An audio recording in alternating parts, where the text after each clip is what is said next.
नमस्कार मित्रांनो, आज या व्हिडिओमध्ये आपण Indian evidence act chapter number 5 section 61 पासून 91 पर्यंतचा अभ्यास सुरू करूया. मित्रांनो, सेक्शन 61 पासून 91 पर्यंतचा जर आपल्याला संपूर्ण सिलेबसचा अभ्यास करायचा झाला तर आपल्याला 4 ते 5 तास सुद्धा कमी पडतील.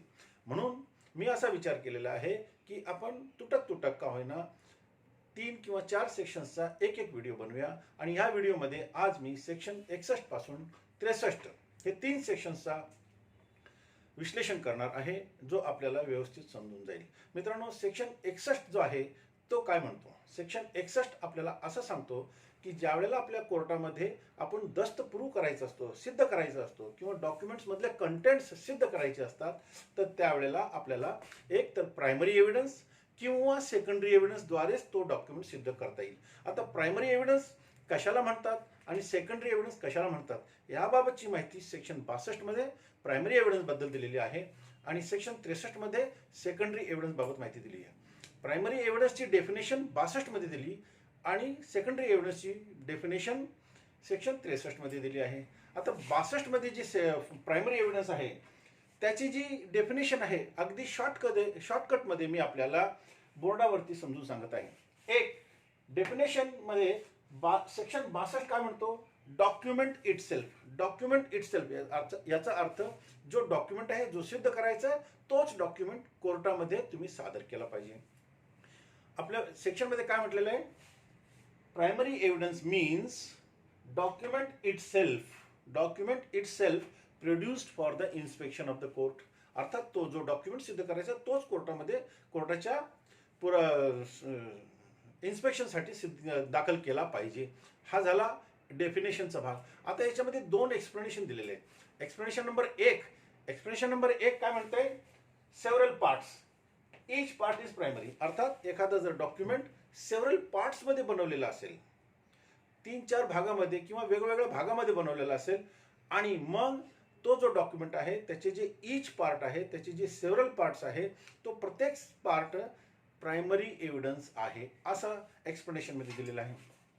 त्यानंतर एक्सप्लेनेशन 1 चा जो दुसरा भाग आहे त्यात काय म्हटलेलं आहे? Counter parts. जर समजा डॉक्युमेंट काउंटर पार्ट्स मध्ये बनवला असेल तर त्याचे जे काउंटर पार्ट्स आहेत, ज्यांनी एक्झिक्यूट केलेलं आहे त्याच्या अगेन्स्ट मध्ये तो प्रायमरी एव्हिडन्स आहे. जर समजा आपल्याला हा भाग नाही समजला तर मी आपल्याला इलुस्ट्रेशनद्वारे नंतर समजून सांगणारच आहे. त्यानंतर सेकंड एक्सप्लेनेशन काय म्हणते? सेकंड एक्सप्लेनेशन असं म्हणते की जेव्हा डॉक्युमेंट युनिफॉर्म प्रोसेसमध्ये बनवलेला असेल, युनिफॉर्म प्रोसेसमध्ये एकाच वेळेला प्रिंटिंग, लिथोग्राफी किंवा फोटोग्राफीद्वारे बनवला असेल, एकाच वेळेला संपूर्ण मॅटर सेम असेल, तर मग each part is primary evidence of the original. पुढे काय म्हटलेलं आहे?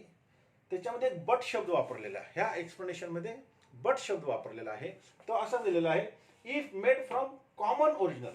जर समजा डॉक्युमेंट्स एक कॉमन ओरिजिनल आहे, त्याच्यापासून नंतर जर त्याच्या कॉपीज बनवल्या असतील तर मग ते प्रायमरी एव्हिडन्स होत नाही. हा झाला डेफिनेशनचा भाग सेक्शन 61 मध्ये. आता सेक्शन 62 मध्ये जी डेफिनेशन दिलेली आहे सेकंडरी एव्हिडन्सची, त्याच्यामध्ये 5 कंडिशन दिलेल्या आहेत आणि ह्याची जी डेफिनेशन आहे ती अशी सुरुवात आहे. Secondary evidence means and includes. इथे इन्क्लूड्स हा शब्द वापरलेला आहे, परंतु सेक्शन 62 मध्ये इन्क्लूड शब्द नाही. तिथे डायरेक्ट सांगितलेलं आहे प्रायमरी एव्हिडन्स मीन्स आणि इथे काय म्हटलेलं आहे? Primary evidence means and includes. आता इन्क्लूड्स काय काय आहे? तर number 1 certified copies as mention here and after. म्हणजे आपण ज्या दस्ताची सर्टिफाईड कॉपीज ह्या कायद्यात जसं सांगितलेलं आहे त्या पद्धतीने जर कोर्टात दाखल केली तर तो सेकंडरी एव्हिडन्स होईल. हा नंबर 1 कंडिशन झाली. Number 2 copies made from original by mechanical process. जर समजा मेकॅनिकल प्रोसेसनी ओरिजिनल पासून त्याच्या दुसऱ्या कॉपीज बनवल्या गेल्या, मग त्या ज्या कॉपीज आहेत त्या झाल्या secondary evidence. Second number condition. Third नंबरची जी कंडिशन आहे, copies made and compared from the original. एखादा डॉक्युमेंट आहे आणि त्या डॉक्युमेंटला पाहून त्याच्यावरनं कॉपीज बनवल्या किंवा त्याच्यावरनं कम्पेअर. बऱ्याच वेळेला काय असतं, जसा तो डॉक्युमेंट आहे त्याच पद्धतीने दुसरी कॉपीज त्याची बनवली जाते, म्हणजे कम्पेअर केलं जातं. मग ती जी कॉपी आहे ती सेकंडरी कॉपी आहे, सेकंडरी एव्हिडन्स झाला. फोर्थ काय म्हटलंय, काउंटर पार्ट्स नॉट साईन. म्हणजे ज्या वेळेला एखादा डॉक्युमेंट काउंटर पार्ट्समध्ये बनवला जातो आणि त्याच्यावरती एक्झिक्युटंटच्या सह्या नाही, मग तो जो डॉक्युमेंट आहे त्या पार्टीच्या अगेन्स्टमध्ये तो प्रायमरी एव्हिडन्स होत नाही, तो सेकंडरी एव्हिडन्स होईल. आणि लास्ट 5 काय म्हटले, oral accounts of the original. हा पॉईंट आपल्याला समजून घ्यायचा आहे. Oral accounts of the original याचा अर्थ, एखाद्या व्यक्तीने एखादा डॉक्युमेंट पाहिलेला असेल आणि त्याने तो वाचलेला असेल, पाहिला असेल, वाचला असेल, मग तो कोर्टामध्ये साक्षी देतो की हो मी हा डॉक्युमेंट पाहिलेला आहे आणि पाहिलेला आहे, त्याच्यामधले कंटेंट्स हे ह्या पद्धतीने आहे. ज्यावेळेला तो असा ओरिजिनल एव्हिडन्स कोर्टामध्ये देतो, त्याचा जो ओरिजिनल एव्हिडन्स, तो जो कोर्टामध्ये ओरल एव्हिडन्स देतो, तो ओरल एव्हिडन्स हा प्रायमरी एव्हिडन्स नाही, तो प्रायमरी एव्हिडन्स नसून तो सेकंडरी एव्हिडन्स आहे, असं ह्या सेक्शन 63 मध्ये सांगितलेलं आहे. हा मुद्दा आपल्या लक्षात आला असेल. आता मी बेअर ॲक्टची जी भाषा आहे ती आपल्याला वाचून दाखवितो, म्हणजे आपले पॉईंट्स अगदी क्लिअर होऊन जाईल. मी अगोदर हे बोर्डावर जे लिहिलेले हे मिटवतो, म्हणजे आपल्याला मी 2 इलिस्ट्रेशन देत आहे. Illustration number 1.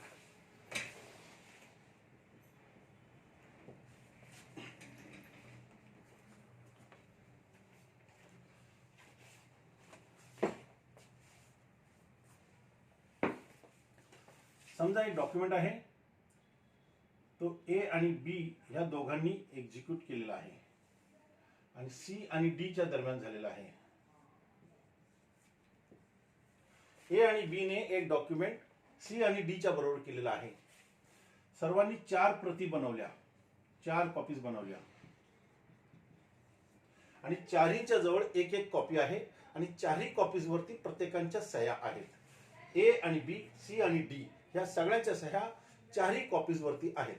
मग अशा परिस्थितीमध्ये ज्या चारही कॉपीज आहेत त्या काय झाल्या, प्रायमरी एव्हिडन्स झाल्या.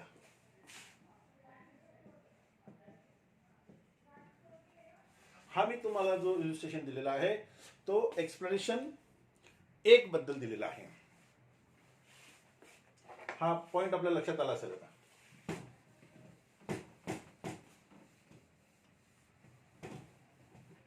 आता दुसरं इलिस्ट्रेशन आपल्याला जो एक्सप्लेनेशन 2 दिलेले त्याच्यामध्ये देतो. Where a document is executed in counter parts. ज्या वेळेला एखादा डॉक्युमेंट काउंटर पार्ट्स मध्ये केला असेल त्याचं इलिस्ट्रेशन देतो. समजा हा लँडलॉर्ड आहे आणि हा टेनंट आहे.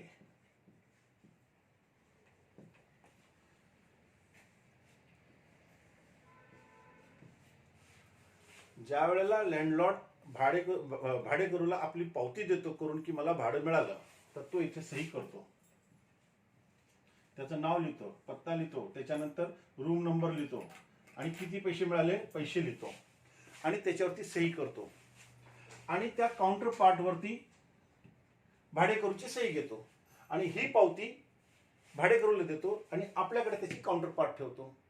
आता हे काउंटर पार्ट मध्ये बनवलेलं आहे, तर हा जो पार्ट आहे this is a primary evidence against landlord. This counter part is primary evidence against landlord and this part is primary evidence against tenant. कारण हे कोणाकडे आहे, हे लँडलॉर्डकडे आहे. आता जी भाषा आहे ते मी आपल्याला वाचून दाखवतो, त्यामुळे आमच्या समजून येईल. Where a document is executed in counterparts, each counterpart being executed by one or some of the parties only, each counterpart primary evidence as against the party executing it. मी आता काय म्हटलं, against the party executing it. लँडलॉर्डने ही पावती करून दिलेली आहे, त्यामुळे ही जी पावती आहे हे लँडलॉर्डच्या अगेन्स्ट मध्ये प्रायमरी एव्हिडन्स आहे. ही पावती, ह्या पावतीवर काउंटर पार्ट वरती भाडेकरूने सही केलेली आहे, त्यामुळे ही जी पावती आहे, हा जो काउंटर पार्ट आहे, this is a primary evidence against the tenant. हा काउंटर पार्टचा अर्थ आहे, मी आपल्याला आता समजून सांगितलंय. त्यानंतर पुढचे आपण घेऊया. Where a number of, second explanation मी घेतो आता. Where a number of documents are all made by one uniform process. मी जसं सांगितलं की युनिफॉर्म प्रोसेस मध्ये ज्या वेळेला एखादा डॉक्युमेंट बनवला जातो,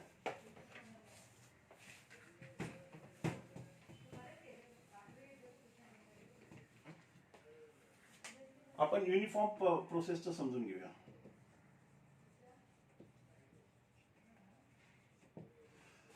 बऱ्याच वेळेला आपण लग्नपत्रिका छापतो. ती लग्नपत्रिका आपण 500 कॉपीज तयार केल्या. ते काय झालं, युनिफॉर्म प्रोसेसमध्ये सगळ्या ज्या लग्नपत्रिका आहेत त्या सगळ्या एकसारख्या असतात. मग ईच मॅरेज कार्ड म्हणजे प्रत्येक मॅरेज कार्ड जो आहे तो काय प्रायमरी एव्हिडन्स आहे ऑफ द रेस्ट. हा एक पॉइंट आपल्याला लक्षात आला असेल. आता ह्या एक्सप्लेनेशन मध्ये पुढे बट शब्द वापरलेला आहे. But where they are all copies of common original they are not primary evidence of the contents of the original. आता जो पुढचा सेक्शनचा जो भाग आहे तो असा दिलेला आहे, बट शब्द वापरलेला आहे.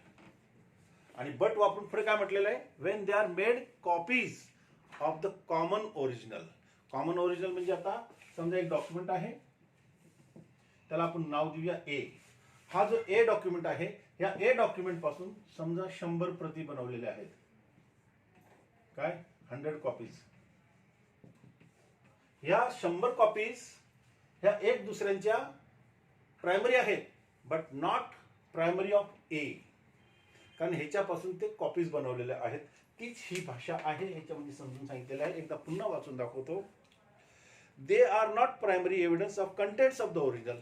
ह्या ज्या प्रती आहेत ह्या ओरिजिनलच्या प्रायमरी नाही, असं ह्या सेक्शनच्या एक्सप्लेनेशन नंबर 2 मध्ये समजून सांगितलेलं आहे. मित्रांनो, सेक्शन 61 झाला, 61च्या नंतर 62 झाला. आता सेक्शन 63. 63ची जी बॅरकची भाषा आहे ती मी आपल्याला वाचून दाखवतो आणि मग पुढे जाऊया. Section 63 secondary evidence. Secondary evidence means and includes, मी मगाशी सांगितलं, certified copies given under the provisions hereinafter contained. ह्या कायद्यामध्ये जसं पुढे सांगितलंय त्या पद्धतीने ज्या वेळेला आपण सेकंडरी एव्हिडन्स देणार म्हणजे सर्टिफाईड कॉपीज देणार त्या सेकंडरी एव्हिडन्स आहे. Number 2, copies made from the original by mechanical process. एकाच वेळेला मेकॅनिकल प्रोसेसने आपण जर समजा दुसरी प्रत बनवली तर ती सेकंडरी एव्हिडन्स आहे. Which in themselves ensure the accuracy of the copy. आणि ही जी कॉपी बनवली आहे त्या ओरिजिनलची ॲक्युरेट कॉपी आहे. And copies compared with such copies. आणि ज्या वेळेला अशी कॉपीज बनवलेली आहे ती एक दुसऱ्याबरोबर कम्पेअर केलेली आहे. And copies compared with such copies. ही जी कॉपी आता बनवली म्हणजे मेकॅनिकल प्रोसेसनी बनवली ती दुसऱ्या कॉपी बरोबर म्हणजे जी ओरिजिनल कॉपी आहे त्याच्याबरोबर कम्पेअर केलेली आहे. नंतर 3, copies made from or compared with original. म्हणजे ओरिजिनल पासून कॉपी बनवली आणि ती कम्पेअर केली कोणाबरोबर, ओरिजिनल बरोबर, मग ती सेकंडरी एव्हिडन्स आहे. 4, counter parts of documents as against the party who did not execute them. आता काउंटर पार्ट्स मी आता मगाशी एक एक्झाम्पल दिला, त्याच्यामध्ये लँडलॉर्ड हे टेनंटला एक पावती देतो आणि टेनंट काउंटर पार्टवरती सही करतो. आता ह्याचं उलट इथं धरायचं. लँडलॉर्डने जी पावती टेनंटकडे दिलेली आहे ती पावती त्यांनी सही केलेली नसती. कुणी जी पावती टेनंटकडे आहे ती पावती टेनंटने सही केलेली नाही. त्यामुळे that is a secondary copy. That is a secondary for the tenant because he has not signed on that part. तसंच जी पावती लँडलॉर्डकडे आहे ज्याच्यावरती टेनंटची सही आहे परंतु ती त्याच्याकडे आहे तर ती पावती सेकंडरी कॉपी झाली, सेकंडरी एव्हिडन्स झाला फॉर लँडलॉर्ड, असा त्याचा अर्थ आहे.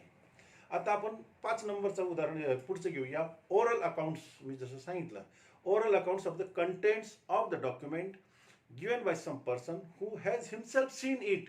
अर्थात एखाद्या व्यक्तीने कोर्टामध्ये असा ओरल एव्हिडन्स दिला आणि त्यांनी काय म्हटले, मी हा डॉक्युमेंट पाहिलेला आहे, मी ते वाचलेला आहे. मग तो त्या कंटेंट्स बाबत, त्या डॉक्युमेंटच्या कंटेंट्स बाबत ज्यावेळेला कोर्टात आपला स्वतःचा ओरल पुरावा देतो त्याचा ओरल पुरावा म्हणजेच सेकंडरी एव्हिडन्स आहे, तो प्रायमरी एव्हिडन्स नाही, असं ह्या सेक्शन्स 61, 62 आणि 63चा अर्थ आहे. तर मित्रांनो, आज आपण चॅप्टर नंबर 5 सेक्शन 61 पासून 91 पर्यंतच्या पैकी सेक्शन 61, 62 आणि 63 पूर्ण केलेला आहे. यापुढील व्हिडिओमध्ये आपण सेक्शन 64, 65 आणि 66 घेऊया आणि ह्या पद्धतीने आपण 3 किंवा 4 सेक्शन्स किंवा 5 सेक्शन्स अशा पद्धतीने एक व्हिडिओ बनवून 91A पर्यंतचे संपूर्ण सेक्शन्स आपण कंप्लीट करूया.